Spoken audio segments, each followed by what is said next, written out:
नमस्कार मंडळी, लाडकी बहीण योजनेबद्दल आपण एक महत्त्वाचे अपडेट घेऊन आले आहोत. सध्या लाडकी बहीण योजनेबद्दल एकच चर्चा सुरू झाली आहे, ती म्हणजे मकर संक्रांतीपूर्वी 4,500 रुपये एकत्र मिळणार. तसेच KYC करायला मुदतवाढ मिळणार का? तर आपण हेच आजच्या व्हिडिओमध्ये सविस्तर पाहणार आहोत. मंडळी, सध्या महानगरपालिकेची निवडणूक रणधुमाळी संपलेली आहे. आता डिसेंबर महिन्याच्या अखेरीस जिल्हा परिषद आणि पंचायत समितीच्या निवडणुकांना सुरुवात होण्याची शक्यता आहे. या पार्श्वभूमीवर सरकारकडून लोकहिताच्या योजनांना वेग दिला जात आहे आणि त्यामधील सर्वात महत्त्वाची योजना म्हणजे मुख्यमंत्री माझी लाडकी बहीण योजना. बघा, नोव्हेंबर आणि डिसेंबर महिन्याचा लाडकी बहीण योजनेचा हप्ता न मिळाल्यामुळे लाडक्या बहिणींमध्ये नाराजी आहे.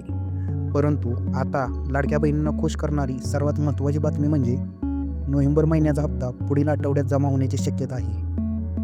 25 ते 31 तारखेच्या दरम्यान नोव्हेंबरचा हप्ता लाडक्या बहिणींच्या खात्यात जमा होऊ शकतो. जर तुमचा अर्ज, आधार आणि बँक खाते योग्य असेल तर ती रक्कम नक्की जमा होईल.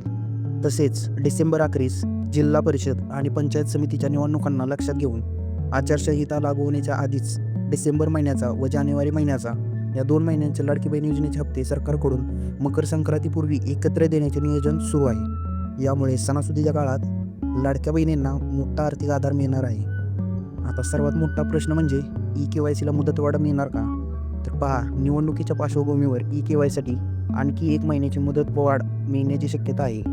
तरीही ज्यांनी अद्याप KYC पूर्ण केली नाही त्यांनी त्वरित करून घ्या, नाहीतर तुमचे हप्ता अडकू शकतो. मंडळी, ही माहिती तुम्हाला उपयोगाची वाटली असेल तर या व्हिडिओला लाईक, शेअर आणि सबस्क्राईब करा आणि लाडक्या बहिणींना ही माहिती नक्की शेअर करा. अशाच सरकारी योजनांच्या खात्रीशीर आणि ताज्या अपडेटसाठी आपल्या योजना दूत चॅनेलला सबस्क्राईब करा आणि बेल आयकॉन दाबायला विसरू नका. धन्यवाद.